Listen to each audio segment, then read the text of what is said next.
दोस्तों, आप सभी का स्वागत है हमारे चैनल खौफ की दस्तक पर। ये कहानी झारखंड का राजेश ट्रक ड्राइवर की आप बीती है। मेरा नाम राजेश यादव है और मैं पिछले 15 साल से ट्रक चला रहा हूं। मैंने भारत के लगभग हर बड़े हाईवे पर ट्रक चलाया है, लेकिन जो घटना मेरे साथ झारखंड के जंगलों वाले हाईवे पर हुई थी, उसे याद करके आज भी मेरी रूह कांप जाती है। मैं उस रात को कभी भूल नहीं सकता। बहुत बार सोचा कि किसी को बताऊं या नहीं, क्योंकि अगर कोई पहली बार सुने तो शायद विश्वास भी ना करे। लेकिन जो मैंने अपनी आंखों से देखा और महसूस किया, वो बिल्कुल सच है। उस रात के बाद से मैंने रात में उस रास्ते पर कभी ट्रक नहीं चलाया। ये घटना लगभग 4 साल पहले की है। उस समय मैं कोलकाता से लोहा लेकर झारखंड के रास्ते बिहार जा रहा था। मेरे साथ उस दिन मेरा हेल्पर छोटू भी था, जो पिछले 2 साल से मेरे साथ काम कर रहा था। रात के लगभग 11:30 बजे का समय था। हाईवे लगभग सुनसान था। दूर दूर तक सिर्फ जंगल ही जंगल थे। झारखंड के उस इलाके में सड़क के दोनों तरफ घने पेड़ थे और कई किलोमीटर तक कोई ढाबा या गांव नहीं आता था। मैं ट्रक धीरे धीरे चला रहा था, क्योंकि सड़क थोड़ी खराब भी थी और अंधेरा भी बहुत ज्यादा था। आसमान में बादल थे, इसलिए चांद भी साफ दिखाई नहीं दे रहा था। ट्रक की हेडलाइट ही बस रास्ता दिखा रही थी। छोटू मेरे बगल में बैठा हुआ था और मोबाइल पर गाने सुन रहा था। तभी अचानक उसने मुझसे कहा, भैया, ये रास्ता कुछ अजीब सा लग रहा है। मैंने हंसकर कहा, अरे जंगल का रास्ता है, इसलिए ऐसा लग रहा होगा। लेकिन सच कहूं तो मुझे भी उस समय थोड़ा अजीब महसूस हो रहा था। पता नहीं क्यों ऐसा लग रहा था जैसे कोई हमें देख रहा हो। सड़क पर बिल्कुल सन्नाटा था, ना कोई गाड़ी आगे थी और ना पीछे। करीब 10 मिनट बाद अचानक मुझे सड़क के किनारे कुछ सफेद सा खड़ा दिखाई दिया। पहले मुझे लगा शायद कोई आदमी होगा जो लिफ्ट मांग रहा होगा, लेकिन जैसे जैसे ट्रक पास गया, मेरा दिल जोर जोर से धड़कने लगा, क्योंकि वो चीज बिल्कुल भी इंसान जैसी नहीं लग रही थी। मैंने ट्रक थोड़ा धीमा किया। छोटू ने भी खिड़की से बाहर देखा और अचानक डर कर बोला, भैया जल्दी निकालो यहां से। मैंने पूछा, क्यों? छोटू बोला, वो आदमी नहीं है, कुछ और है। मैंने दोबारा ध्यान से देखा। सड़क के किनारे एक औरत खड़ी थी। उसने सफेद साड़ी पहन रखी थी और उसके बाल बहुत लंबे थे, जो उसके चेहरे को ढक रहे थे। वो बिल्कुल हिल नहीं रही थी, बस खड़ी थी और हमारी तरफ देख रही थी। उस समय मेरे दिमाग में यही आया कि शायद कोई मुसीबत में होगी। कई बार हाईवे पर ऐसा होता है कि लोग मदद मांगते हैं, इसलिए मैंने ट्रक थोड़ा और धीमा किया। लेकिन जैसे ही ट्रक उसके पास पहुंचा, छोटू अचानक जोर से चिल्लाया, भैया मत रोको। मैंने घबरा कर पूछा, क्या हुआ? छोटू कांपते हुए बोला, उसके पैर उल्टे हैं। ये सुनकर मेरे हाथ पैर ठंडे पड़ गए। मैंने तुरंत एक्सीलरेटर दबाया और ट्रक तेज कर दिया। ट्रक उसके पास से निकल गया, लेकिन जैसे ही हम आगे बढ़े, मुझे रियर मिरर में कुछ ऐसा दिखा जिसने मेरे होश उड़ा दिए। वो औरत अब सड़क के बीच में खड़ी थी।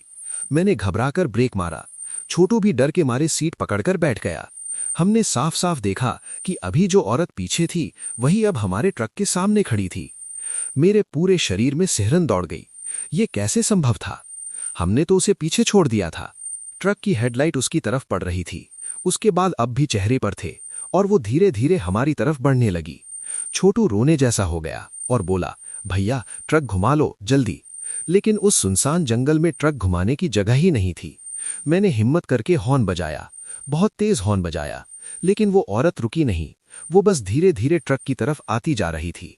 जैसे ही वो करीब 10 कदम दूर रह गई, अचानक उसने अपना सिर उठाया और जो चेहरा मैंने देखा, उसे देखकर मेरा खून जम गया। उसकी आंखें पूरी तरह काली थीं और उसके चेहरे पर इंसानों जैसी मुस्कान नहीं, बल्कि कुछ ऐसा था जिसे शब्दों में बताना मुश्किल था। अचानक ट्रक अपने आप बंद हो गया। इंजन बंद, लाइट बंद, पूरा हाईवे अंधेरे में डूब गया। और उसी अंधेरे में हमें ट्रक के दरवाजे पर किसी के धीरे धीरे खटखटाने की आवाज सुनाई दी। ठक ठक ठक। छोटू ने कांपते हुए मेरी तरफ देखा और फुसफुसा कर कहा, भैया वो अब ट्रक के पास आ गई है। और तभी ट्रक की खिड़की के ठीक बाहर से किसी औरत की धीमी आवाज आई, दरवाजा खोलो। उस रात की वो आवाज आज भी मेरे कानों में गूंजती है। ट्रक के दरवाजे पर धीमी धीमी खटखटाहट हो रही थी और बाहर वही औरत खड़ी थी। पूरा हाईवे अंधेरे में डूब चुका था, क्योंकि ट्रक का इंजन अचानक बंद हो गया था और हेडलाइट भी बुझ चुकी थी। चारों तरफ इतना सन्नाटा था कि सिर्फ हमारे दिल की धड़कनें और दरवाजे पर पड़ रही ठक ठक की आवाज सुनाई दे रही थी। छोटू मेरे पास सिकुड़कर बैठ गया था। उसका पूरा शरीर कांप रहा था। उसने धीरे से कहा, भैया दरवाजा मत खोलना, चाहे कुछ भी हो जाए। बाहर से फिर वही आवाज आई, इस बार पहले से थोड़ी तेज। दरवाजा खोलो, मुझे मदद चाहिए। उसकी आवाज अजीब थी, सुनने में औरत की आवाज लग रही थी, लेकिन उसमें कुछ ऐसा था जो इंसानी नहीं लगता था, जैसे किसी गहरे कुएं से आवाज आ रही हो। मैंने हिम्मत करके खिड़की से थोड़ा झांकने की कोशिश की, लेकिन बाहर घना अंधेरा था। तभी अचानक ट्रक की खिड़की के बिल्कुल पास से किसी के नाखून कांच पर रगड़ने की आवाज आई। चर चर। छोटू डर के मारे लगभग रोने लगा। उसने मेरी बाह पकड़ ली। भैया, ये इंसान नहीं है, हमें यहां से भागना होगा। मैंने तुरंत चाबी घुमाकर ट्रक स्टार्ट करने की कोशिश की, लेकिन इंजन बिल्कुल भी स्टार्ट नहीं हुआ। मैंने दोबारा कोशिश की, फिर तीसरी बार, लेकिन हर बार सिर्फ ठक ठक ठक की आवाज आती और इंजन चुप हो जाता। उसी समय अचानक ट्रक के पीछे से किसी के दौड़ने की आवाज आने लगी। धप धप धप, जैसे कोई बहुत तेजी से ट्रक के पीछे भाग रहा हो। हम दोनों ने एक दूसरे की तरफ देखा। छोटू की आंखों में साफ डर दिखाई दे रहा था। उसने धीरे से कहा, भैया पीछे भी कोई है। मैंने डरते हुए रियर मिरर की तरफ देखा, लेकिन अंधेरे के अलावा कुछ दिखाई नहीं दिया। तभी अचानक ट्रक की बॉडी पर जोर से किसी ने हाथ मारा। धड़ाम, पूरा ट्रक हिल गया। छोटू जोर से चिल्ला पड़ा। उसी समय ट्रक के दोनों दरवाजों पर एक साथ खटखटाहट शुरू हो गई। ठक ठक ठक ठक ठक ठक। ऐसा लग रहा था जैसे एक नहीं बल्कि दो लोग दरवाजे पीट रहे हो। और तभी अचानक ट्रक के सामने फिर से हल्की रोशनी चमकी। शायद बैटरी में थोड़ी पावर वापस आई थी और हेडलाइट एक पल के लिए जल उठी। उस एक पल की रोशनी में जो मैंने देखा, उसे देखकर मेरा दिमाग सुन्न हो गया। ट्रक के सामने अब सिर्फ वही औरत नहीं थी, उसके पीछे लगभग 10-12 और परछाइयां खड़ी थीं। सबके बाल लंबे थे, सबने सफेद कपड़े पहन रखे थे और उनके चेहरे अंधेरे में साफ दिखाई नहीं दे रहे थे, लेकिन उनकी आंखें चमक रही थीं। और सबसे डरावनी बात यह थी कि उनमें छोटे छोटे बच्चे भी थे। छोटू कांपते हुए बोला, भैया ये लोग हमें क्यों देख रहे हैं? मुझे भी समझ नहीं आ रहा था, लेकिन तभी वो औरत धीरे धीरे हमारी तरफ चलने लगी। उसके साथ बाकी सब भी आगे बढ़ने लगे। उनके कदमों की आवाज एक साथ आने लगी, धप धप धप, जैसे पूरा जंगल हमारी तरफ बढ़ रहा हो। मैंने घबराकर फिर से ट्रक स्टार्ट करने की कोशिश की। इस बार इंजन ने हल्की आवाज की, घड़ घड़ घड़, लेकिन फिर बंद। उधर वो औरत अब ट्रक से सिर्फ कुछ ही कदम दूर रह गई थी। उसके लंबे बाल हवा में उड़ रहे थे और अब उसका चेहरा थोड़ा साफ दिखाई दे रहा था। उसकी आंखें पूरी तरह काली थीं और उसके होठों पर वही अजीब मुस्कान थी। अचानक उसने अपना हाथ उठाया और उसके पीछे खड़े सारे लोग एक साथ रुक गए। फिर उसने धीरे से ट्रक की तरफ इशारा किया और उसी पल उन सब की गर्दन एक साथ हमारी तरफ घूम गई। छोटू डर के मारे सीट के नीचे झुक गया। भैया ये लोग हमें मार देंगे। लेकिन तभी दूर से किसी ट्रक के हॉर्न की आवाज आई, पी पी पी। वो आवाज हाईवे के दूसरी तरफ से आ रही थी। हेडलाइट की रोशनी दूर से हमारी तरफ आती दिखाई दी। जैसे ही वो रोशनी पास आई, सामने खड़ी सारी परछाइयां अचानक बेचैन होने लगी। वो औरत भी एक पल के लिए रुकी, फिर उसने गुस्से में हमारी तरफ देखा और अगले ही पल वो सब परछाइयां एक एक करके अंधेरे जंगल में गायब होने लगी। कुछ सेकंड के अंदर सड़क फिर से खाली हो गई। बस दूर से आती उस ट्रक की हेडलाइट रह गई। वो ट्रक धीरे धीरे हमारे पास आकर रुका। उसमें से एक बूढ़ा ड्राइवर नीचे उतरा। उसकी दाढ़ी सफेद थी और चेहरा बहुत गंभीर था। वो धीरे धीरे हमारे ट्रक के पास आया और बोला, तुम लोग यहां क्या कर रहे हो? मैंने घबराकर सारी बात बता दी। वो आदमी कुछ पल तक चुप रहा, फिर उसने गहरी सांस ली और बोला, तुम लोग बहुत किस्मत वाले हो। अगर मैं 5 मिनट और देर से आता तो आज तुम दोनों जिंदा नहीं होते। छोटू ने कांपते हुए पूछा, क्यों? बूढ़े ड्राइवर ने जंगल की तरफ देखा, फिर धीमी आवाज में बोला, ये झारखंड का वो रास्ता है जहां कई साल पहले एक बहुत बड़ा हादसा हुआ था। एक बस खाई में गिर गई थी, उसमें औरतें और बच्चे भी थे। उसने फिर हमारी तरफ देखा। तब से उनकी आत्माएं रात में इस हाईवे पर भटकती हैं और जो भी ट्रक या गाड़ी अकेली मिलती है उसे रोक लेती हैं। मेरे शरीर में फिर से सिहरन दौड़ गई। लेकिन बूढ़े ड्राइवर ने जो अगली बात कही, उसे सुनकर मेरी रूह कांप गई। वो बोला, लेकिन आज उन्होंने तुम्हें देखकर जो कहा वो और भी डरावना है। मैंने घबराकर पूछा, क्या? वो धीरे से बोला, उन्होंने कहा तुम वापस आ गए। फिर उसने मेरी आंखों में देखकर कहा, इसका मतलब है तुम पहले भी यहां आ चुके हो। मेरे दिमाग में जैसे बिजली कौंध गई, क्योंकि अचानक मुझे एक पुरानी बात याद आई। लगभग 10 साल पहले मैं इसी रास्ते से गुजर रहा था और उसी रात मेरा एक भयानक एक्सीडेंट हुआ था। बूढ़े ड्राइवर की बात सुनकर मैं कुछ पल तक बिल्कुल चुप रह गया। छोटू भी मेरी तरफ देखने लगा, जैसे उसे समझ ही नहीं आ रहा हो कि क्या हो रहा है। मेरे दिमाग में अचानक 10 साल पुरानी एक धुंधली याद उभरने लगी थी। उस समय मैं नया नया ट्रक चलाना शुरू किया था और एक बार इसी रास्ते से गुजरते हुए मेरा ट्रक बुरी तरह फिसल गया था। बारिश की रात थी और सड़क बहुत फिसलन भरी थी। उस रात मैं किसी तरह बच गया था, लेकिन मुझे याद है कि उस हादसे के बाद कई दिन तक मैं अस्पताल में था। मैंने धीरे से उस बूढ़े ड्राइवर से पूछा, बाबा, क्या 10 साल पहले यहाँ कोई बड़ा हादसा हुआ था? बूढ़े ड्राइवर ने मेरी तरफ देखा और सिर हिलाया। हाँ, हुआ था। एक बस और एक ट्रक की टक्कर हुई थी। बस खाई में गिर गई थी और उसमें बैठे लगभग सभी लोग मर गए थे। मेरे हाथ स्टीयरिंग पर कांपने लगे। छोटू ने घबराकर पूछा, भैया, क्या आपका ट्रक था वो?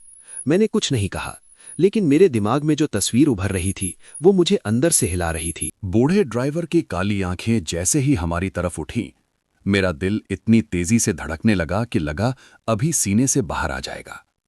कुछ ही पल पहले जो आदमी हमें बचाने आया था, अब वही उन सफेद परछाइयों के बीच बिल्कुल चुप खड़ा था। उसकी गर्दन धीरे धीरे टेढ़ी हो रही थी और उसके होठों पर एक अजीब सी मुस्कान फैल रही थी। छोटू ने मेरा हाथ पकड़ लिया।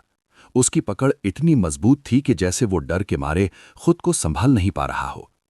उसने बहुत धीमी आवाज में कहा, भैया, चलो यहां से, अभी। मैंने सिर हिलाया, लेकिन मेरे पैर जैसे जमीन से चिपक गए थे। सामने खड़ा वो बूढ़ा ड्राइवर अचानक एक कदम हमारी तरफ बढ़ा। उसके साथ साथ उसके पीछे खड़ी सारी परछाइयां भी एक साथ हिलने लगीं। पेड़ों के बीच से ठंडी हवा चलने लगी थी और पत्तों की आवाज पूरे जंगल में गूंज रही थी। वो औरत जो पहले सड़क के किनारे खड़ी थी, अब धीरे धीरे उन सब के बीच से आगे आ रही थी। उसके लंबे बाल हवा में उड़ रहे थे और उसका चेहरा अब साफ दिखाई दे रहा था। उसकी मुस्कान अब और भी डरावनी लग रही थी। छोटू ने फिर फुसफुसाकर कहा, भैया, वो हमें घेर रहे हैं। मैंने चारों तरफ देखा। सच में अब हमें समझ आ गया था कि हम फंस चुके हैं। सामने पेड़ों के बीच वो सब खड़े थे और पीछे हमारा ट्रक था, लेकिन जंगल के अंदर से भी हल्की हल्की सरसराहट की आवाज आ रही थी, जैसे कोई और भी हमारी तरफ बढ़ रहा हो। अचानक वो औरत रुक गई। उसने अपना हाथ उठाया और हवा में धीरे धीरे घुमाया। उसी पल आसपास के पेड़ों के पीछे से और भी परछाइयां निकलने लगी। कुछ ही सेकंड में ऐसा लगने लगा जैसे पूरा जंगल उन आत्माओं से भर गया हो। छोटू की सांसें तेज हो गईं। उसने कहा, भैया, अगर हम यहीं खड़े रहे तो हम भी। वो अपनी बात पूरी नहीं कर पाया, क्योंकि उसी समय अचानक वो बूढ़ा ड्राइवर जोर से हंसने लगा। उसकी हंसी बिल्कुल इंसानों जैसी नहीं थी। हा हा हा हा हा हा। उसकी आवाज पूरे जंगल में गूंजने लगी और फिर उसने बहुत धीमी लेकिन साफ आवाज में कहा, तुम भाग क्यों रहे हो? मेरे शरीर में बिजली सी दौड़ गई, क्योंकि उसकी आवाज अब बिल्कुल वही थी जो थोड़ी देर पहले ट्रक के ऊपर से फुसफुसा रही थी। छोटू ने घबरा कर कहा, भैया, ये हमें पहचानते हैं। मैंने धीरे से पीछे हटना शुरू किया। छोटू भी मेरे साथ पीछे हटने लगा। हम दोनों धीरे धीरे अपने ट्रक की तरफ बढ़ने लगे, लेकिन तभी वो औरत अचानक बहुत तेजी से हमारे सामने आकर खड़ी हो गई। इतनी तेजी से कि हम दोनों चौंक कर रुक गए। अब वो हमसे सिर्फ 2 कदम दूर थी। उसकी काली आंखें सीधे मेरी आंखों में देख रही थीं। और फिर उसने बहुत धीमी आवाज में कहा, तुम हमें छोड़कर क्यों चले गए थे? उसकी बात सुनकर मेरा दिमाग सुन्न हो गया। मैंने हकलाते हुए कहा, मैं समझा नहीं। लेकिन तभी अचानक मेरे दिमाग में एक भयानक याद चमकी। 10 साल पहले उस हादसे वाली रात। मुझे याद आया कि जब मेरा ट्रक बस से टकराया था, तब बस खाई में गिरने से पहले कुछ सेकंड के लिए सड़क के किनारे रुकी थी। उस समय बस के अंदर से औरतों और बच्चों की चीखें सुनाई दे रही थीं और मैं डर के मारे ट्रक से उतरकर भाग गया था। मैंने किसी को बचाने की कोशिश भी नहीं की थी। उस समय मुझे लगा था कि अगर मैं रुक गया तो लोग मुझे ही दोष देंगे, इसलिए मैं भाग गया था। अब वो औरत फिर बोली, हम सब तुम्हारा इंतजार कर रहे थे। मेरे पैरों से जैसे ताकत खत्म हो गई। छोटू मेरी तरफ देखने लगा। शायद उसे अब सब समझ आ रहा था। अचानक जंगल में खड़ी सारी परछाइयां एक साथ हमारी तरफ बढ़ने लगीं। उनके कदमों की आवाज पूरे जंगल में गूंजने लगी। ढप ढप ढप। छोटू जोर से चिल्लाया, भैया, ट्रक में बैठो। हम दोनों तुरंत ट्रक की तरफ भागे। मैंने तेजी से ड्राइवर सीट पर बैठा और चाबी घुमाई। कुछ सेकंड तक इंजन ने कोई आवाज नहीं की। बाहर वो सब तेजी से हमारी तरफ आ रहे थे। छोटू रोने लगा था। भैया जल्दी करो। मैंने पूरी ताकत से चाबी घुमाई और अचानक ट्रक स्टार्ट हो गया। घड़ घड़ घड़। मैंने तुरंत एक्सीलरेटर दबाया और ट्रक तेजी से सड़क पर दौड़ पड़ा। लेकिन जैसे ही ट्रक आगे बढ़ा, छोटू ने कांपती आवाज में कहा, भैया पीछे देखो। मैंने रियर मिरर में देखा और जो मैंने देखा उसे देखकर मेरा खून जम गया, क्योंकि ट्रक के पीछे सड़क पर दौड़ती हुई वो सारी परछाइयां अब भी हमारा पीछा कर रही थीं। और सबसे आगे वही सफेद साड़ी वाली औरत दौड़ रही थी, लेकिन इंसानों की तरह नहीं। वो चारों हाथ पैरों पर जमीन पर रेंगते हुए हमारे ट्रक के पीछे आ रही थी और उसकी रफ्तार ट्रक से भी ज्यादा तेज थी। छोटू चीख पड़ा, भैया वो हमारे ट्रक के पास पहुंच रही हैं। और अगले ही पल किसी ने ट्रक के पीछे जोर से छलांग लगाई। धड़ाम। पूरा ट्रक एक बार फिर जोर से हिल गया और उसी पल ट्रक के ऊपर से फिर वही आवाज आई, अब तुम कहीं नहीं भागोगे। ट्रक के ऊपर से आई वो आवाज सुनते ही छोटू जोर से चिल्ला उठा। मेरा दिल इतनी तेजी से धड़क रहा था कि स्टीयरिंग पकड़ना भी मुश्किल हो रहा था, लेकिन उस समय रुकना मतलब मौत को बुलाना था। इसलिए मैंने एक्सीलरेटर और जोर से दबा दिया। ट्रक पूरी रफ्तार से सुनसान हाईवे पर दौड़ रहा था, लेकिन ऊपर से फिर वही घिसटने की आवाज आने लगी, चर चर, जैसे कोई ट्रक की छत पर रेंग रहा हो। छोटू ने डरते हुए ऊपर देखा। भैया वो फिर ऊपर आ गई है। मेरे हाथ पसीने से भीग चुके थे। अचानक ट्रक का शीशा हल्का सा हिलने लगा, जैसे कोई बाहर से कांच को पकड़कर खींच रहा हो। अचानक ट्रक के सामने हेडलाइट के सामने कुछ काला सा गिरा। धप। मैंने तुरंत ब्रेक लगाया। ट्रक जोर से झटका खाकर रुक गया। छोटू डर के मारे सीट पकड़कर बैठ गया। क्या हुआ भैया? मैंने सामने देखा और मेरी सांस रुक गई। सड़क के बीचों बीच वही छोटा बच्चा खड़ा था जो हमने पहले देखा था। वही सफेद कपड़े, वही लंबे बाल और वही काली आंखें। लेकिन इस बार वो रो नहीं रहा था, वो मुस्कुरा रहा था। धीरे धीरे वो हमारी तरफ चलने लगा। छोटू कांपते हुए बोला, भैया ट्रक पीछे ले लो। मैंने गियर बदला और ट्रक पीछे करने लगा, लेकिन तभी ट्रक के ऊपर से जोरदार आवाज आई, धड़ाम, जैसे कोई भारी चीज कूदकर नीचे आ गई हो। छोटू ने खिड़की से बाहर देखा और उसकी चीख निकल गई, भैया वो औरत। मैंने तुरंत बाईं तरफ देखा। वही सफेद साड़ी वाली औरत ट्रक के बगल में खड़ी थी। उसके बाल चेहरे पर लटक रहे थे और उसका चेहरा धीरे धीरे हमारी तरफ घूम रहा था। उसकी काली आंखें अब बिल्कुल मेरे सामने थीं। फिर उसने धीरे से अपना हाथ उठाया और उसी पल सड़क के दोनों तरफ के पेड़ों के बीच से हलचल मचने लगी। पेड़ों के पीछे से एक एक करके दर्जनों परछाइयां बाहर आने लगी। अब हम पूरी तरह घिर चुके थे। सामने बच्चा, बगल में औरत और चारों तरफ वे आत्माएं। छोटू रोने लगा, भैया हम मर जाएंगे। लेकिन तभी अचानक दूर से किसी मंदिर की घंटी की आवाज आई, टन टन टन। वो आवाज बहुत दूर से आ रही थी, लेकिन रात के सन्नाटे में साफ सुनाई दे रही थी। जैसे ही वो आवाज आई, सामने खड़ा बच्चा अचानक रुक गया। बगल में खड़ी औरत भी स्थिर हो गई। जंगल से निकल रही बाकी परछाइयां भी एक पल के लिए ठहर गईं। छोटू ने धीरे से कहा, भैया लगता है पास में मंदिर है। मैंने तुरंत मौका देखा और ट्रक स्टार्ट करने की कोशिश की। पहली बार में इंजन नहीं चला। बाहर वो औरत धीरे धीरे फिर से हमारी तरफ बढ़ने लगी। दूसरी बार चाबी घुमाई, घड़ घड़, इंजन ने आवाज की। तीसरी बार ट्रक स्टार्ट हो गया।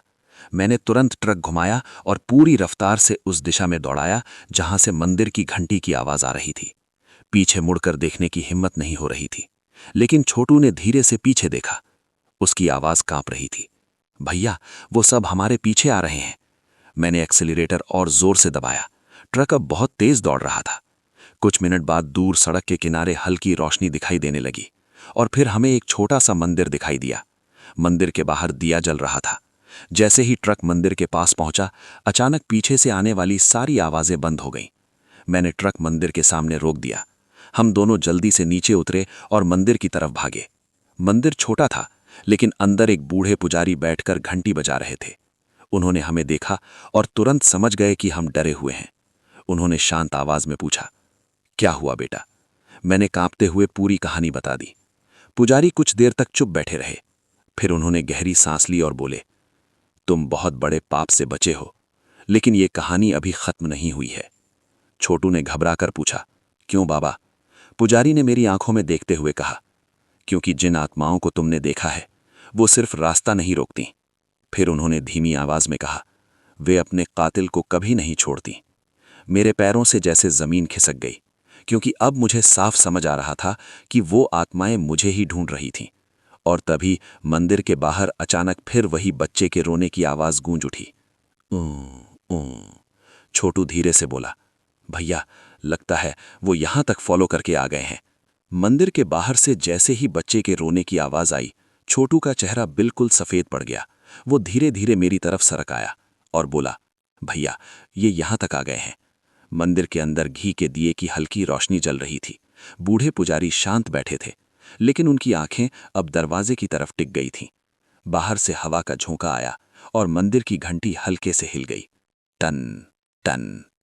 इस आवाज के साथ ही बाहर का रोना अचानक बंद हो गया। अब पूरा माहौल फिर से खामोश हो गया था, इतना खामोश कि हमारे दिल की धड़कन भी सुनाई दे रही थी। छोटू ने धीरे से पूछा, बाबा क्या वो अंदर आ सकते हैं? पुजारी ने कुछ पल चुप रहकर जवाब दिया, नहीं, जब तक इस मंदिर का दिया जल रहा है कोई बुरी आत्मा अंदर नहीं आ सकती। ये सुनकर हमें थोड़ी राहत मिली, लेकिन तभी अचानक मंदिर के बाहर कदमों की आवाज आने लगी। धप धप धप, जैसे कोई धीरे धीरे मंदिर की तरफ चलकर आ रहा हो। छोटू ने डरते हुए दरवाजे की तरफ देखा और अगले ही पल उसकी सांस अटक गई। मंदिर के दरवाजे के बाहर वही सफेद साड़ी वाली औरत खड़ी थी। उसके बाल हवा में उड़ रहे थे और उसका चेहरा बिल्कुल दरवाजे की तरफ झुका हुआ था। वो अंदर नहीं आ रही थी, बस दरवाजे के बाहर खड़ी हमें देख रही। खाई के अंदर से आई वो भयानक चीख सुनकर मेरा दिल जैसे सीने से बाहर निकलने वाला था। वो आवाज इंसान की नहीं थी, उसमें इतना दर्द और गुस्सा था कि पूरा जंगल कांप उठा। पेड़ों की शाखाएं तेज हवा में हिलने लगीं और आसपास खड़ी सारी आत्माएं अचानक बेचैन हो गईं। छोटू डर के मारे पीछे हट गया। भैया ये क्या है? मैंने नीचे खाई में देखा। टूटी हुई बस का ढांचा धीरे धीरे हिल रहा था। उसके अंदर से काले धुएं जैसे साएं बाहर निकल रहे थे। वे साएं इंसानों जैसे नहीं दिख रहे थे। उनकी आकृति टेढ़ी मेढ़ी थी और वे जमीन पर रेंगते हुए बाहर आ रहे थे। वही सफेद साड़ी वाली औरत अचानक जोर से बोली, भागो! उसकी आवाज में पहली बार डर साफ दिखाई दे रहा था। मैंने हैरानी से उसकी तरफ देखा। जो आत्माएं अभी तक हमें घेर कर खड़ी थीं, अब वे खुद पीछे हटने लगी थीं, जैसे वे भी उन काले सायों से डर रही हों। छोटू ने कांपती आवाज में कहा, भैया अगर इन्हें भी डर लग रहा है तो सोचो वो चीज कितनी खतरनाक होगी। तभी खाई के अंदर से दूसरी जोरदार आवाज आई, धड़ाम, जैसे कोई भारी चीज टूटकर गिर रही हो। मैंने दोबारा नीचे देखा और जो दृश्य सामने था उसे देखकर मेरी रूह कांप गई। बस का दरवाजा अपने आप खुल गया था और उसके अंदर से एक बहुत बड़ा काला साया बाहर निकल रहा था। उसकी ऊंचाई इंसान से कई गुना ज्यादा थी। उसका शरीर धुएं जैसा था, लेकिन उसकी आंखें लाल आग की तरह चमक रही थीं। छोटू चीख पड़ा, भैया वो क्या है? वही सफेद साड़ी वाली औरत मेरे पास आई और जल्दी से बोली, ये वही है जिसने हमें मरने के बाद भी चैन नहीं लेने दिया। मैं कुछ समझ नहीं पाया। मतलब? उसने कांपती आवाज में कहा, हम सबकी मौत हादसे से हुई थी, लेकिन हमारे डर और गुस्से ने इस जगह को बुरा बना दिया और उसी से ये पैदा हुआ। मेरी सांस रुक गई। मतलब वो काला साया उन सबके दर्द से बना था। तभी वो बड़ा काला साया धीरे धीरे खाई से ऊपर चढ़ने लगा। उसकी लाल आंखें अब सीधे हमारी तरफ थीं। जैसे ही वो ऊपर आया, आसपास की सारी आत्माएं एक साथ पीछे हट गईं। वही सफेद साड़ी वाली औरत बोली, अगर ये पूरी तरह बाहर आ गया तो ये इस जंगल से बाहर भी जा सकता है। छोटू डर के मारे बोला, फिर तो ये हर जगह तबाही मचा देगा। वो औरत मेरी तरफ मुड़ी, तुम्हें इसे रोकना होगा। मैं चौंक गया। मैं? कैसे? उसने खाई की तरफ इशारा किया। जिस जगह से ये पैदा हुआ वहीं इसे खत्म भी किया जा सकता है। तभी वो काला साया पूरी तरह खाई से बाहर आ गया। उसकी ऊंचाई लगभग 10 फीट थी। उसने जोर से दहाड़ लगाई। उसकी आवाज से जमीन तक कांप गई। छोटू घबराकर बोला, भैया ये हमारी तरफ आ रहा है। मैंने देखा, वो साया सच में हमारी तरफ बढ़ रहा था उसके हर कदम के साथ जमीन से धुआं उठ रहा था। वही औरत जल्दी से बोली, अगर तुम सच में प्रायश्चित करना चाहते हो तो तुम्हें उस बस तक जाना होगा। मैंने घबरा कर पूछा, और फिर? उसने कहा, बस के अंदर अभी भी उन लोगों की चीजें हैं। अगर उन्हें सही जगह दिया गया तो शायद ये साया खत्म हो जाएगा। तभी वो काला साया अचानक बहुत तेजी से हमारी तरफ दौड़ा। छोटू चिल्लाया, भैया भागो! लेकिन वही औरत जोर से बोली, नहीं, भागोगे तो ये और ताकतवर हो जाएगा। अब हमारे पास सिर्फ एक ही रास्ता था, खाई में उतरना। मैंने छोटू की तरफ देखा। उसने डरते हुए भी सिर हिला दिया। हम दोनों धीरे धीरे खाई की तरफ बढ़ने लगे। पीछे खड़ा वो काला साया जोर जोर से दहाड़ रहा था, और तभी अचानक खाई के अंदर से कई हाथ बाहर निकलने लगे। सैकड़ों हाथ, जैसे नीचे कोई हमें पकड़ने की कोशिश कर रहा हो। छोटू कांपती आवाज में बोला, भैया, लगता है नीचे सिर्फ बस नहीं है। और उसी पल वो काला साया जोर से उछलकर हमारे बिल्कुल पास आ गया। वो काला साया जब उछलकर हमारे बिल्कुल पास आ गया तो उसकी लाल आंखों की गर्मी तक मुझे महसूस हो रही थी। ऐसा लग रहा था जैसे उसके अंदर आग जल रही हो। उसका चेहरा साफ दिखाई नहीं दे रहा था, बस धुएं जैसा काला शरीर और जलती हुई आंखें। छोटू मेरे पीछे खड़ा कांप रहा था, उसकी आवाज निकल ही नहीं रही थी। वो साया धीरे धीरे मेरे चारों तरफ घूमने लगा। उसके हर कदम के साथ जमीन से काला धुआं उठ रहा था। ऐसा लग रहा था जैसे जमीन भी उसके आने से डर रही हो। पीछे खड़ी सफेद परछाइयां बिल्कुल चुप थीं। वे सब खाई के किनारे खड़ी होकर ये सब देख रही थीं। वही सफेद साड़ी वाली औरत फिर बोली, जल्दी करो, जब तक ये पूरी ताकत में नहीं आया है। मैंने घबरा कर पूछा, क्या करना होगा? उसने खाई के अंदर टूटी हुई बस की तरफ इशारा किया। उस बस के अंदर अभी भी हमारे सामान पड़े हैं, हमारे बैग, हमारे कपड़े, हमारे बच्चों के खिलौने। अगर उन्हें सही तरह से विदा किया गया तो शायद हमारी आत्माएं मुक्त हो जाएंगी और ये साया भी खत्म हो जाएगा। छोटू ने धीरे से कहा, लेकिन वहां तक पहुंचेंगे कैसे? मैंने नीचे खाई में देखा। वो जगह बहुत गहरी थी और रास्ता भी पत्थरों से भरा हुआ था। लेकिन अगर हम नीचे नहीं जाते तो वो काला साया हमें यहीं खत्म कर देता। तभी वो साया अचानक जोर से दहाड़ा। उसकी दहाड़ इतनी तेज थी कि पेड़ों से पक्षी उड़कर भागने लगे, और फिर वो धीरे धीरे मेरी तरफ बढ़ने लगा। उसकी लाल आंखें सीधे मेरी आंखों में थीं। छोटू चीख पड़ा, भैया जल्दी! मैंने फैसला कर लिया। मैं खाई की तरफ बढ़ा और धीरे धीरे नीचे उतरने लगा। छोटू भी मेरे पीछे पीछे आ गया। ऊपर खड़ा वो काला साया हमें देख रहा था, लेकिन अजीब बात यह थी कि वो अभी खाई के अंदर नहीं उतर रहा था, जैसे वो किसी चीज का इंतजार कर रहा हो। हम धीरे धीरे पत्थरों के सहारे नीचे उतरते गए। कुछ मिनट बाद हम उस टूटी हुई बस के पास पहुंच गए। बस का अगला हिस्सा पूरी तरह टूट चुका था। कांच बिखरा हुआ था और अंदर बहुत अंधेरा था। छोटू ने धीरे से कहा, भैया, अंदर कोई है क्या? मैंने टॉर्च निकाली और बस के अंदर रोशनी डाली, और जो दृश्य सामने था उसे देखकर मेरी आंखों में आंसू आ गए। बस के अंदर अभी भी कुछ पुराने बैग पड़े थे, कुछ बच्चों के खिलौने, एक छोटी गुड़िया और कई टूटे हुए सामान। इतने साल बाद भी वे चीजें वहीं पड़ी थीं। छोटू ने धीरे से कहा, भैया, शायद यही उनका सामान है। मैं बस के अंदर चढ़ गया। जैसे ही मैंने पहला कदम रखा, अचानक बस के अंदर से ठंडी हवा का झोंका आया, और उसी पल बस की सीट के नीचे से किसी ने मेरा पैर पकड़ लिया। मैं जोर से चिल्ला पड़ा। छोटू घबरा गया। भैया, क्या हुआ?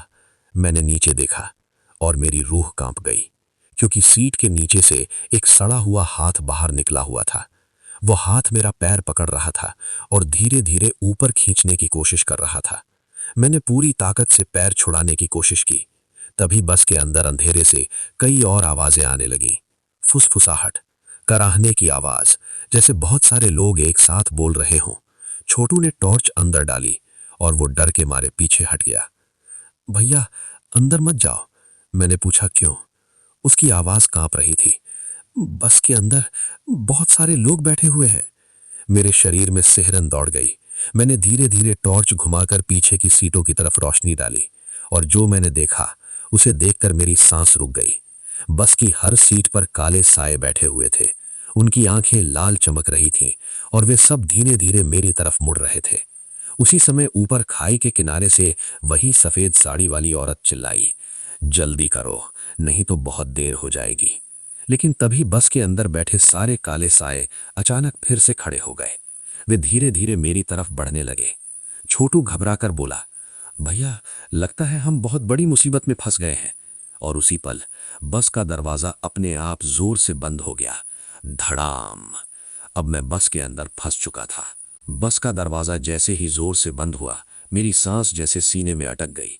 अंदर घना अंधेरा था और चारों तरफ से अजीब सी फुसफुसाहट की आवाजें आने लगी। ऐसा लग रहा था जैसे दर्जनों लोग बहुत धीरे धीरे आपस में बात कर रहे हों, लेकिन उनके शब्द समझ में नहीं आ रहे थे। छोटू बाहर से दरवाजा पीट रहा था, भैया दरवाजा खोलो, लेकिन दरवाजा हिल भी नहीं रहा था। मैंने टॉर्च उठाकर सामने रोशनी डाली। बस की सीटों पर बैठे हुए काले साए अब धीरे धीरे खड़े हो रहे थे। उनकी आंखें लाल चमक रही थीं और उनके शरीर धुएं की तरह हिल रहे थे। मेरे पैरों से जैसे ताकत खत्म हो गई। अचानक एक साया आगे बढ़ा। वो मेरे बिल्कुल पास आकर रुक गया। उसका चेहरा धीरे धीरे साफ होने लगा और जैसे ही रोशनी उसके चेहरे पर पड़ी, मेरा दिल धड़कना भूल गया। वो एक आदमी का चेहरा था, लेकिन उसकी आंखें पूरी तरह काली थीं और चेहरा बुरी तरह जला हुआ था। वो बहुत धीमी आवाज में बोला, तुम वापस आ गए? मेरे गले से आवाज नहीं निकल रही थी। बस के अंदर बैठे बाकी साए भी धीरे धीरे मेरी तरफ आने लगे। अचानक पीछे से एक बच्चे की आवाज आई, माँ, यही है। मैंने घबराकर पीछे देखा। एक छोटी बच्ची सीट पर खड़ी थी। उसके हाथ में टूटी हुई गुड़िया थी। उसकी आंखें भी लाल चमक रही थीं। छोटू बाहर से फिर चिल्लाया, भैया जल्दी बाहर आओ।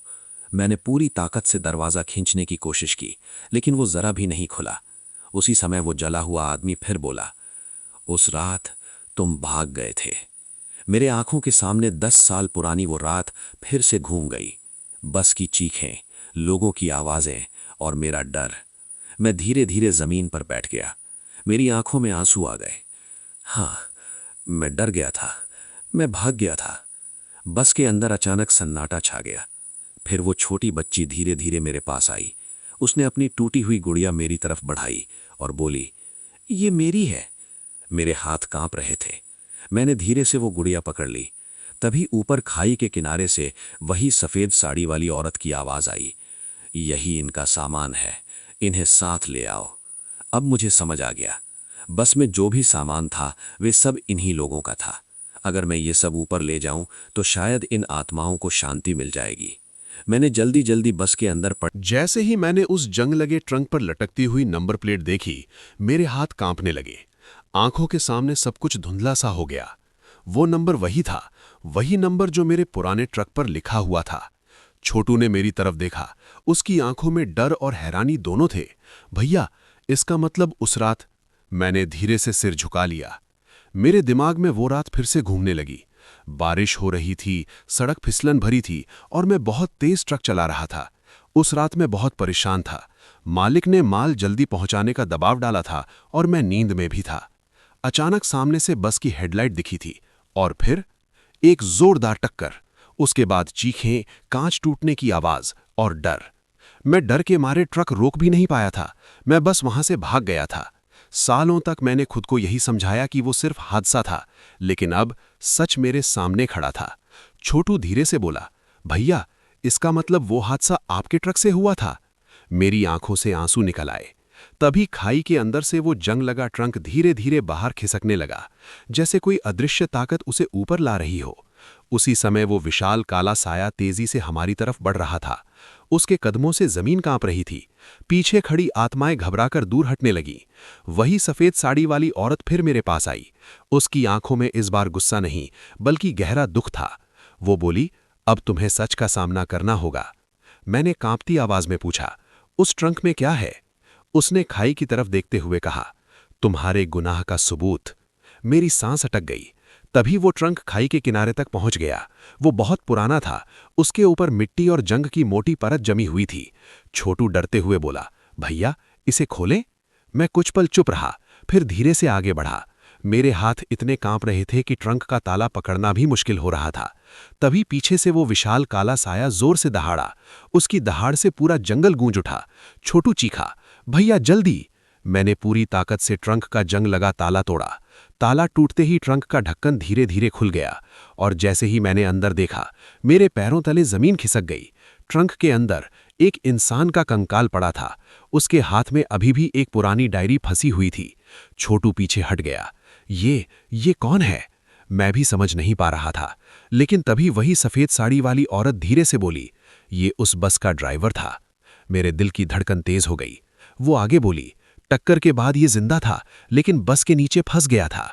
मेरे शरीर में सिहरन दौड़ गई और उसकी आवाज भारी हो गई, और तुम उसे बचा सकते थे। मेरे हाथ से डायरी गिरते गिरते बची।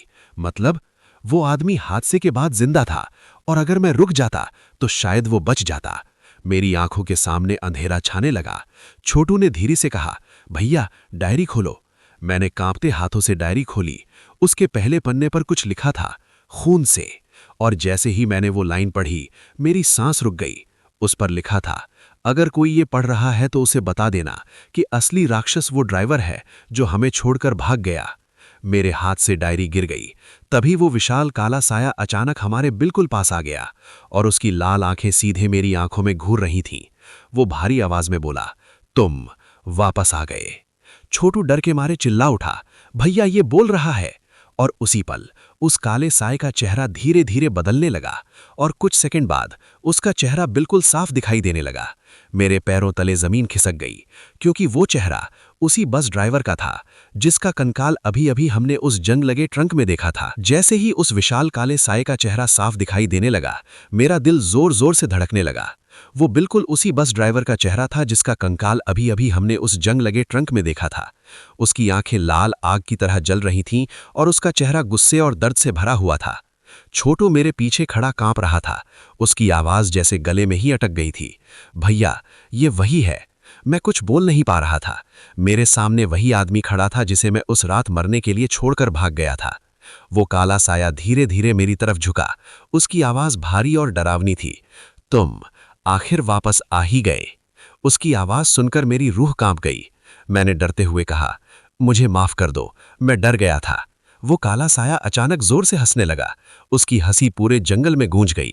डर गए थे? वो और करीब आ गया। और हम सब क्या थे जिनकी चीखें तुमने सुनी थी? मेरी आंखों से आंसू बहने लगे। मुझे अपने गुनाह का एहसास अब पहले से कहीं ज्यादा हो रहा था। छोटू धीरे से बोला, भैया कुछ बोलो। मैंने कांपते हुए कहा, मुझे पता है मैंने बहुत बड़ा गुनाह किया है। अगर मैं उस रात रुक जाता तो शायद। वो काला साया अचानक गुस्से में दहाड़ा। शायद? उसकी दहाड़ से जमीन कांप गई। खाई के अंदर पड़े पत्थर भी हिलने लगे। तुम्हारे शायद ने दर्जनों जिंदगियां खत्म कर दी। उसकी आवाज में इतना दर्द था कि मेरे दिल पर जैसे किसी ने भारी पत्थर रख दिया हो। तभी पीछे खड़ी वो सफेद साड़ी वाली औरत आगे आई। उसने धीरे से कहा, बस अब बहुत हुआ। वो साया उसकी तरफ मुड़ा। उसकी आंखों में अब भी आग जल रही थी। औरत बोली, तुम्हारा गुस्सा सही है, लेकिन बदले से किसी को शांति नहीं मिलेगी। साया कुछ पल चुप रहा, फिर उसने मेरी तरफ देखा।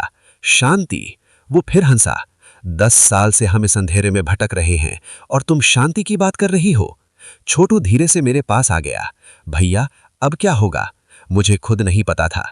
तभी जमीन पर पड़ी वो पुरानी डायरी अचानक अपने आप खुलने लगी। उसके पन्ने तेज हवा में फड़फड़ाने लगे और एक पन्ना खुलकर सामने आ गया। मैंने नीचे झुककर उसे उठाया।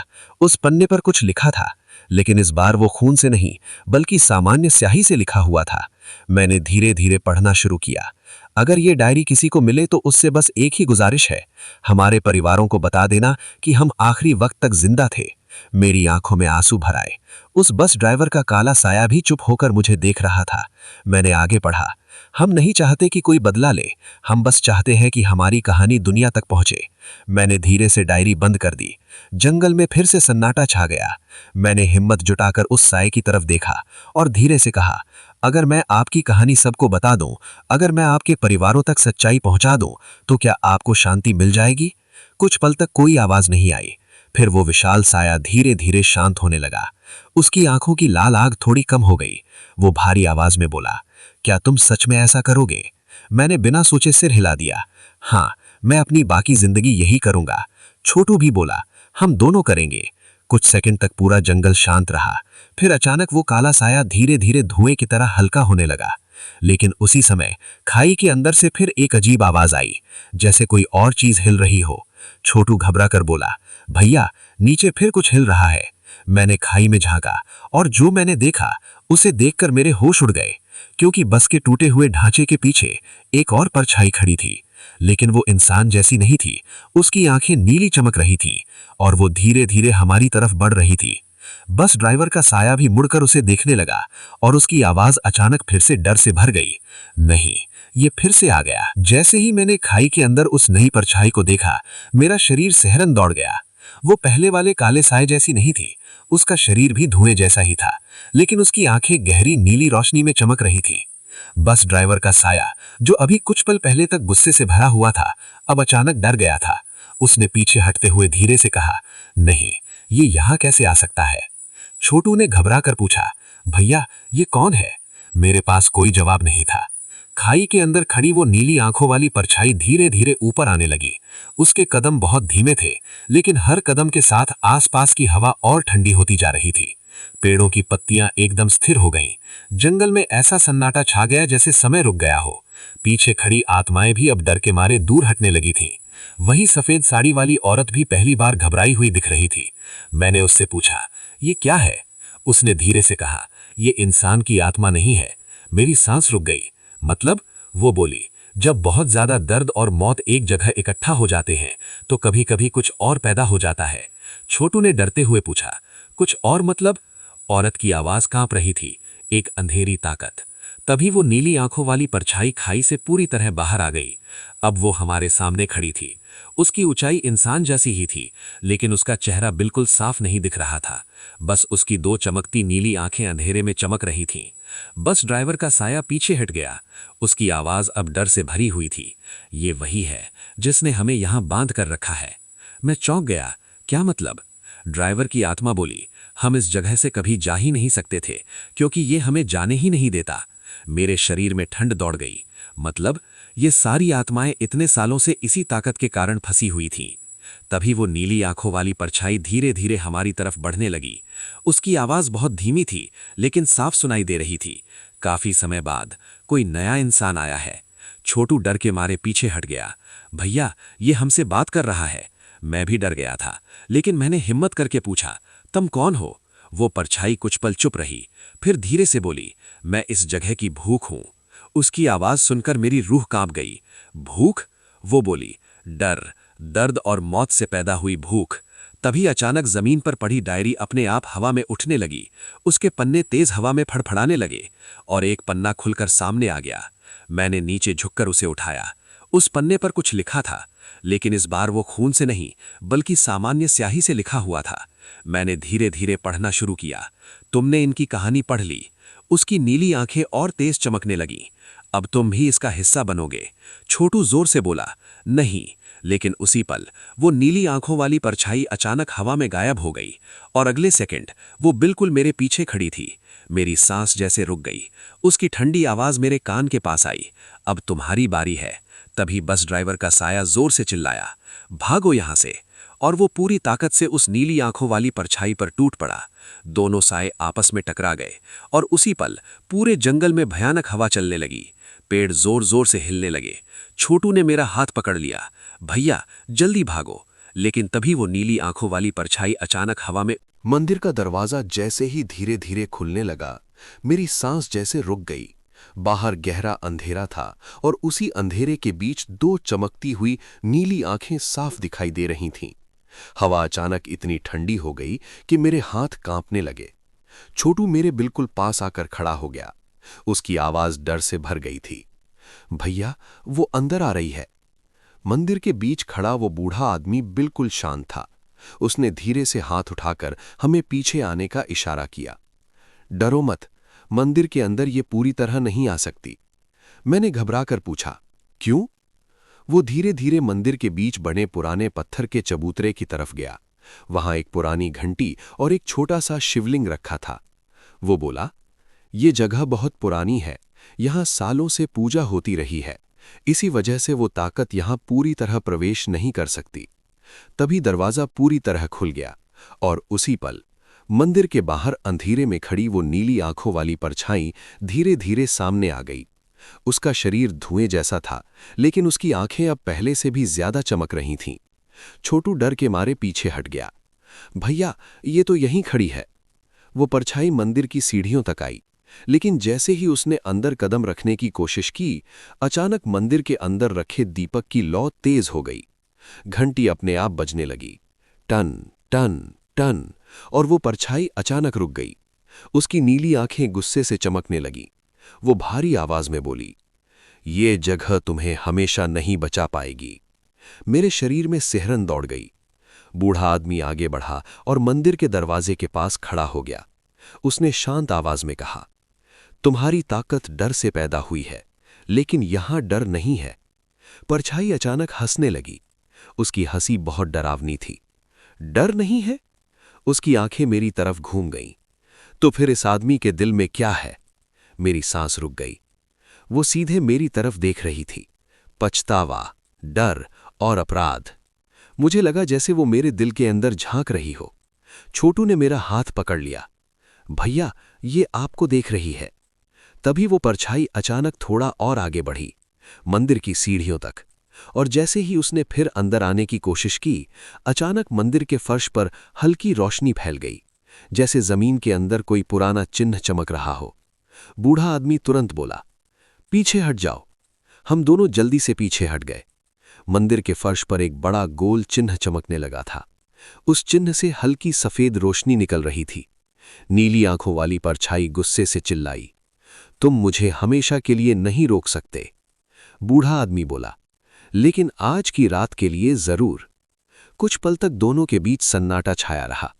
फिर वो परछाई धीरे धीरे पीछे हटने लगी, लेकिन जाते जाते उसने मेरी तरफ देखा। उसकी नीली आंखें अंधेरे में चमक रही थीं, और उसने धीमी आवाज में कहा, कल रात मैं फिर आऊंगी। मेरे दिल की धड़कन तेज हो गई। और तब ये मंदिर भी तुम्हें नहीं बचा पाएगा। इतना कहकर वो परछाई अंधेरे में गायब हो गई। मंदिर के बाहर फिर से सन्नाटा छा गया। छोटू ने राहत की सांस ली। भैया, वो चली गई। लेकिन बूढ़ा आदमी बिल्कुल शांत खड़ा था। उसकी आंखें गंभीर थीं। मैंने धीरे से पूछा, क्या हम अब सुरक्षित हैं? वो धीरे धीरे मेरी तरफ मुड़ा और बोला, आज की रात के लिए हां। फिर उसकी आवाज भारी हो गई, लेकिन कल रात हमें उस खाई में वापस जाना होगा। मेरी सांस अटक गई। क्यों? बूढ़ा आदमी बोला, क्योंकि उस ताकत को खत्म करने का सिर्फ एक ही तरीका है। छोटू ने डरते हुए पूछा, कौन सा तरीका? बूढ़ा आदमी धीरे से बोला, जहां वो पैदा हुई वहीं उसे खत्म करना होगा। मेरा दिल तेजी से धड़कने लगा। मतलब हमें फिर उसी खाई के पास जाना पड़ेगा। और तभी अचानक मंदिर की दीवार पर लगी एक तस्वीर अपने आप गिर गई, धड़ाम। मैंने नीचे देखा। वो वही तस्वीर थी जिसमें टूटी हुई बस खाई में गिरी हुई थी, लेकिन अब उस तस्वीर में कुछ अलग था। बस के पीछे अंधेरे में एक तीसरी परछाई खड़ी दिखाई दे रही थी। तस्वीर जमीन पर गिरने की आवाज पूरे मंदिर में गूंज गई। मैं और छोटू दोनों घबराकर उस तरफ देखने लगे। बूढ़ा आदमी भी धीरे धीरे आगे बढ़ा और झुककर तस्वीर उठाने लगा। मैंने तस्वीर को गौर से देखा और मेरा दिल तेजी से धड़कने लगा। उस तस्वीर में वही टूटी हुई बस खाई में पड़ी हुई थी, वही दृश्य जो उस हादसे की रात का था। लेकिन अब तस्वीर में कुछ अलग दिखाई दे रहा था। बस के पीछे अंधेरे में एक तीसरी परछाई खड़ी थी। वो इंसान जैसी भी नहीं लग रही थी और पूरी तरह साया भी नहीं थी। छोटू ने कांपती आवाज में कहा, भैया, ये पहले इस फोटो में नहीं था। बूढ़े आदमी की आंखें भी फैल गईं। वो धीरे से बोला, ये पहले कभी नहीं दिखी। मंदिर के अंदर कुछ पल के लिए पूरी तरह सन्नाटा छा गया। मेरे दिमाग में कई सवाल घूमने लगे। क्या वो चीज हादसे से पहले भी वहां थी? क्या उसी ने उस रात कुछ किया था? तभी बाहर अचानक हवा तेज चलने लगी। मंदिर के दरवाजे से ठंडी हवा अंदर आई और दिया जोर से हिलने लगा। छोटू घबरा कर बोला, भैया, बाहर कुछ चल रहा है। मैंने दरवाजे की तरफ देखा। अंधेरे में कुछ हिलता हुआ दिखाई दे रहा था। फिर अचानक मंदिर के बाहर से कदमों की आवाज आने लगी, धीरे धीरे धीरे, टप टप टप। मेरे दिल की धड़कन तेज हो गई। छोटू फुसफुसाया, भैया वो वापस आ गई क्या? लेकिन बूढ़ा आदमी बिल्कुल शांत खड़ा था। उसकी आंखें गंभीर थीं। मैंने धीरे से पूछा, क्या हुआ? वो धीरे धीरे मेरी तरफ मुड़ा और बोला, ये वो नहीं है। मेरे शरीर में ठंड दौड़ गई। तो फिर? बूढ़ा आदमी धीरे से कहा, शायद वही तीसरी परछाई। अचानक मंदिर के दरवाजे के सामने एक लंबी काली आकृति दिखाई दी। उसका शरीर अंधेरे में घुला हुआ था, लेकिन उसकी आंखें नीली नहीं थी, वे पूरी तरह काली थीं, और वो धीरे धीरे मंदिर की सीढ़ियां चढ़ने लगी। छोटू डर के मारे पीछे हट गया। भैया, ये तो अंदर आ रही है। और इस बार मंदिर की घंटी नहीं बजी। दिया भी शांत था, जैसे मंदिर भी उसे रोक नहीं पा रहा था। मंदिर की सीढ़ियों पर उस तीसरी परछाई के कदमों की आवाज गूंजने लगी। हर कदम के साथ ऐसा लग रहा था जैसे हवा और भारी होती जा रही हो। मंदिर के अंदर का दीपक अब भी जल रहा था, लेकिन उसकी लौ अब बहुत छोटी हो गई थी। छोटू मेरे पीछे छिप गया। उसकी आवाज कांप रही थी, भैया ये तो अंदर आ जाएगी। मैंने दरवाजे की तरफ देखा। वो काली आकृति अब बिल्कुल साफ दिखाई दे रही थी। उसका शरीर बहुत लंबा था, जैसे इंसान से भी ज्यादा ऊंचा। उसका चेहरा दिखाई नहीं दे रहा था, बस अंधेरा ही अंधेरा। सबसे डरावनी बात यह थी कि उसकी आंखें बिल्कुल काली थीं। उनमें कोई चमक नहीं थी, बस गहरा अंधेरा। बूढ़ा आदमी भी घबरा गया था। उसने धीरे से कहा, यह ठीक नहीं है, इसे यहां नहीं आना चाहिए था। मैंने पूछा, आप इसे जानते हैं? बूढ़े आदमी ने सिर हिलाया, नहीं, लेकिन इतना जरूर जानता हूं कि यह उस नीली आंखों वाली ताकत से भी पुरानी है। मेरी सांस रुक गई। मतलब वो चीज उससे भी ज्यादा खतरनाक थी। तभी वो काली परछाई मंदिर के दरवाजे के ठीक सामने आकर रुक गई। कुछ सेकंड तक वो वहीं खड़ी रही। फिर धीरे धीरे उसने अपना सिर उठाया और उसकी काली आंखें सीधे मेरी तरफ देखने लगीं। मेरे पूरे शरीर में सिहरन दौड़ गई। छोटू फुसफुसाया, भैया ये आपको ही देख रही है। अचानक मंदिर के अंदर रखी डायरी हवा में उठ गई। वही पुरानी डायरी जो हमें बस ड्राइवर के ट्रंक में मिली थी। उसके पन्ने तेजी से पलटने लगे और फिर वो सीधा उस काली परछाई के सामने जाकर रुक गई। मंदिर के अंदर बिल्कुल सन्नाटा छा गया। तभी वो काली परछाई बहुत धीमी आवाज में बोली, आखिरकार तुम वापस आ ही गए। मेरे दिल की धड़कन तेज हो गई। तुम कौन हो? कुछ पल तक वो चुप रही, फिर धीरे धीरे बोली, मैं उस रात का सच हूं। छोटू घबरा कर बोला, भैया इसका क्या मतलब है? मैं भी समझ नहीं पा रहा था। बूढ़ा आदमी अचानक आगे आया। उसने उस परछाई से पूछा, तुम यहां क्यों आए हो? वो परछाई धीरे धीरे मंदिर के अंदर एक कदम आगे बढ़ी। इस बार मंदिर की जमीन पर कोई रोशनी नहीं फैली, कोई घंटी नहीं बजी, जैसे मंदिर की शक्ति भी उसे रोक नहीं पा रही थी। उसकी आवाज फिर गूंजी, क्योंकि कहानी अधूरी है। मेरे दिल की धड़कन तेज हो गई। कौन सी कहानी? परछाई ने धीरे धीरे मेरी तरफ हाथ उठाया। उसकी उंगलियां बहुत लंबी और अजीब थीं। उस रात की कहानी। तभी अचानक मंदिर के बाहर तेज हवा चलने लगी और उसी हवा के साथ वो नीली आंखों वाली परछाई भी फिर से दिखाई देने लगी। वो मंदिर के बाहर खड़ी थी। उसकी आंखें गुस्से से चमक रही थीं। छोटू घबरा कर बोला, भैया वो भी वापस आ गई। अब दोनों परछाइयां एक साथ थीं, एक मंदिर के अंदर और एक बाहर। बूढ़ा आदमी धीरे से बोला, अब समझ आया। क्या? उसने गंभीर आवाज में कहा कि ये दोनों एक दूसरे की दुश्मन है। मेरी सांस रुक गई। मतलब? बूढ़ा आदमी बोला, नीली आंखों वाली ताकत डर और मौत से पैदा हुई थी। फिर उसने अंदर खड़ी काली परछाई की तरफ देखा और ये शायद उसे खत्म करने आई है। मंदिर के अंदर खड़ी वो तीसरी परछाई अचानक मेरी तरफ मुड़ी और उसने धीरे से कहा, लेकिन पहले सच सामने आएगा।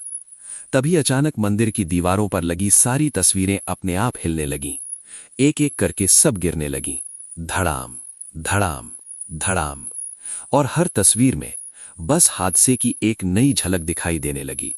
लेकिन आखिरी तस्वीर देखकर मेरे पैरों तले जमीन खिसक गई, क्योंकि उस तस्वीर में बस के सामने खड़ा ट्रक साफ दिखाई दे रहा था और ट्रक के पास दो लोग ट्रक का इंजन जोर से गरज रहा था और वो सीधे बस की तरफ दौड़ रहा था। बारिश इतनी तेज हो चुकी थी कि सड़क साफ दिखाई भी नहीं दे रही थी। बस की हेडलाइट सामने चमक रही थी और हर सेकंड हादसा करीब आता जा रहा था। मैं घबरा गया। नहीं, ये फिर नहीं हो सकता। छोटू चिल्लाया, भैया कुछ करो, नहीं तो बस टकरा जाएगी। लेकिन मैं क्या करता? ट्रक में बैठा वो नीली आंखों वाला मैं स्टीयरिंग पर पूरी तरह काबू में था। राजू ने मेरा कंधा पकड़ लिया। अगर तुमने अभी हिम्मत नहीं की तो वही हादसा फिर होगा। मेरी सांस तेज हो गई। मैंने ट्रक की तरफ देखा। बस अब सिर्फ कुछ ही दूरी पर थी और तभी काली परछाई मेरी तरफ आई। उसकी आवाज गहरी और भारी थी। ये तुम्हारी याद है, तुम्हारा डर है और तुम्हारी गलती भी। मैंने डरते हुए पूछा, तो मैं क्या करूं?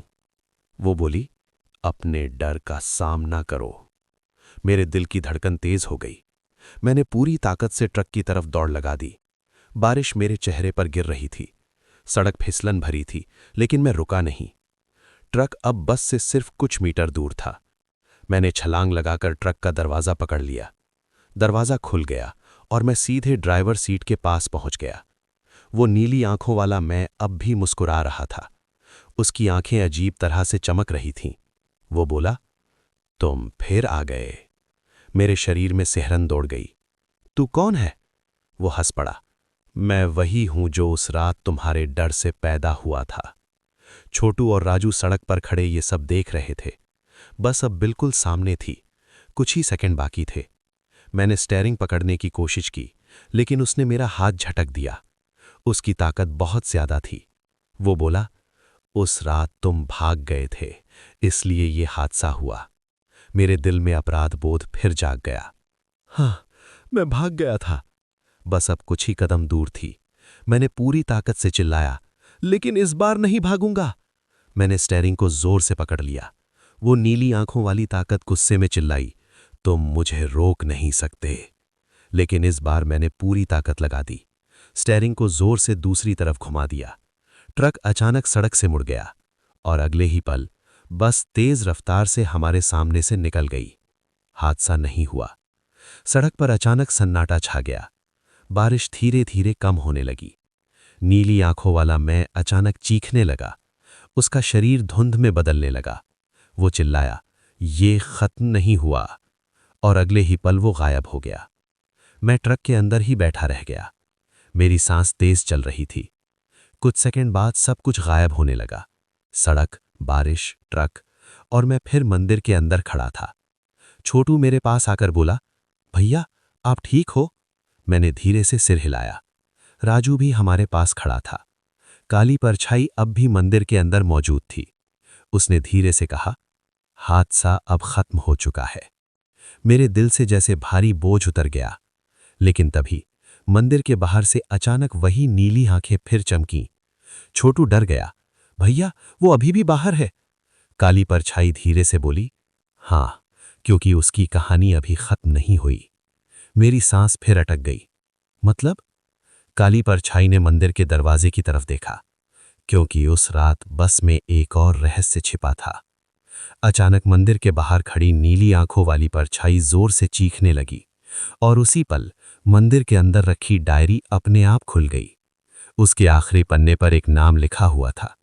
मैंने जैसे ही वो नाम पढ़ा, मेरे हाथ कांपने लगे, क्योंकि उस नाम के सामने लिखा था, वो लड़की जो सड़क पर खड़ी थी अभी भी जिंदा है। डायरी के आखिरी पन्ने पर लिखे शब्द देखकर मेरे हाथ कांपने लगे। मैं बार बार उसी लाइन को पढ़ रहा था, वो लड़की जो सड़क पर खड़ी थी अभी भी जिंदा है। छोटू ने डरते हुए पूछा, भैया कौन लड़की? मैं कुछ पल तक चुप रहा, फिर धीरे धीरे बोला, वही जो उस रात ट्रक के सामने अचानक आ गई थी। मंदिर के अंदर अजीब सा सन्नाटा था। बाहर जंगल में हवा चल रही थी और पेड़ों की टहनियां आपस में टकरा रही थीं। राजू ने धीरे से कहा, मुझे भी उस रात कुछ याद आ रहा है। मैंने उसकी तरफ देखा। क्या? राजू बोला, जब ट्रक मुड़ा था उससे पहले मैंने भी सड़क के किनारे किसी को खड़े देखा था। छोटू घबरा गया। मतलब वो सच में थी? राजू ने सिर हिलाया। हाँ, लेकिन बात सिर्फ इतनी नहीं है। मैंने डायरी का पन्ना पलटा। नीचे कुछ और लाइनें लिखी थीं। लिखावट बहुत पुरानी थी, जैसे किसी ने जल्दबाजी में लिखा हो। मैंने पढ़ना शुरू किया। उस लड़की का नाम मीरा है। वो इस जंगल के पास वाले गांव में रहती थी। 3 साल पहले उसकी मौत इसी सड़क पर हुई थी। मेरे शरीर में सिहरन दौड़ गई। छोटू डर के मारे बोला, लेकिन अभी तो लिखा है कि वो जिंदा है। मैंने आगे पढ़ा। लोगों को लगता है कि वो मर चुकी है, लेकिन सच्चाई ये है कि वो मरी नहीं, उसे मार दिया गया था। मंदिर के अंदर अचानक ठंडी हवा चलने लगी। राजू ने घबराकर पूछा, किसने मारा था उसे? मैंने डायरी में नीचे लिखा आखिरी वाक्य पढ़ा, जिसने मीरा को मारा वही इस जंगल की सबसे खतरनाक ताकत बन गया। मेरी सांस रुक गई। उसी पल मंदिर के बाहर से अचानक किसी लड़की के रोने की आवाज आने लगी। छोटू डर के मारे मेरे पीछे छिप गया। भैया, ये आवाज बहुत दर्द भरी थी, जैसे कोई बहुत दूर से रो रहा हो। राजू धीरे धीरे दरवाजे की तरफ बढ़ा। ये उसी की आवाज है। मैं भी उसके पीछे पीछे दरवाजे तक गया। बाहर घना अंधेरा था। हवा पेड़ों को जोर जोर से हिला रही थी। और फिर सड़क के किनारे सफेद कपड़ों में एक लड़की खड़ी दिखाई दी। उसके लंबे बाल उसके चेहरे को ढक रहे थे। छोटू की आवाज कांप गई। भैया, वही है। मेरा दिल तेजी से धड़कने लगा। मैंने धीरे से आवाज लगाई, कौन हो तुम? लड़की धीरे धीरे अपना सिर उठाने लगी। उसका चेहरा बहुत पीला था और उसकी आंखों में गहरा दर्द था। वो धीमी आवाज में बोली, तुम उस रात वहां थे। मेरे शरीर में ठंड दौड़ गई। हाँ, लेकिन तुम कौन हो? लड़की की आंखों से आंसू बहने लगे। मैं मीरा हूं। छोटू घबरा गया, लेकिन डायरी में तो लिखा है कि तुम मर चुकी हो। मीरा ने सिर हिलाया। लोगों को यही लगता है, तो सच क्या है? मीरा कुछ पल चुप रही, फिर उसने जंगल की तरफ इशारा किया। उसकी आवाज कांप रही थी। सच उस जंगल में छिपा है। अचानक उसी पल नीली आंखों वाली परछाई फिर दिखाई दी। वो जंगल के अंधेरे में खड़ी थी और उसकी आंखें गुस्से से चमक रही थीं। मीरा डर के मारे पीछे हट गई। वो आ गया। छोटू चिल्लाया, कौन? मीरा की आवाज टूट गई, जिसने मुझे मारने की कोशिश की थी। मेरे दिल की धड़कन तेज हो गई। कौन है वो?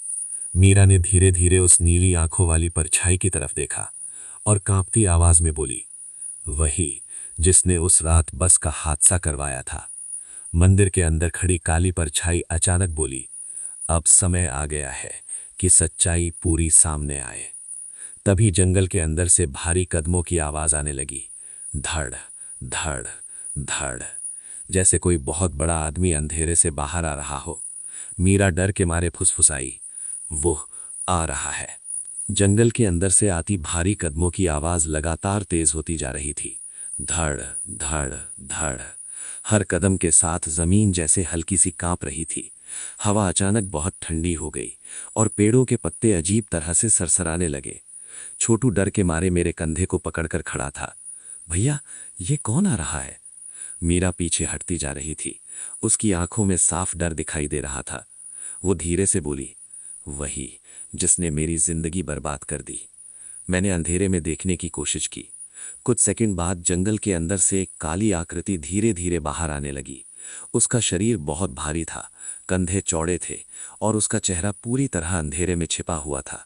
लेकिन जैसे ही वो थोड़ा करीब आया, उसकी आंखें नीली रोशनी से चमक उठी। छोटू घबरा गया। भैया, यही है वो नीली आंखों वाला। मेरे दिल की धड़कन तेज हो गई। अब मुझे समझ आने लगा था कि ये वही ताकत है जिसने उस रात मेरे शरीर पर कब्जा किया था। मीरा कांपती आवाज में बोली, ये पहले इंसान था। मैंने हैरानी से पूछा, मतलब? मीरा ने धीरे धीरे कहा, इसका नाम विक्रम था। राजू ने तुरंत पूछा, विक्रम? कौन विक्रम? मीरा की आंखों में गुस्सा और दर्द दोनों थे। वो हमारे गांव का आदमी था, बहुत लालची और खतरनाक। मैं ध्यान से सुन रहा था। मीरा आगे बोली, 3 साल पहले उसने इस जंगल के पास अवैध खनन शुरू किया था। रात में ट्रक आते थे और पत्थर चुरा कर ले जाते थे। मेरे दिमाग में अचानक एक बात आई, तो उस रात बस का हादसा? मीरा ने सिर हिलाया।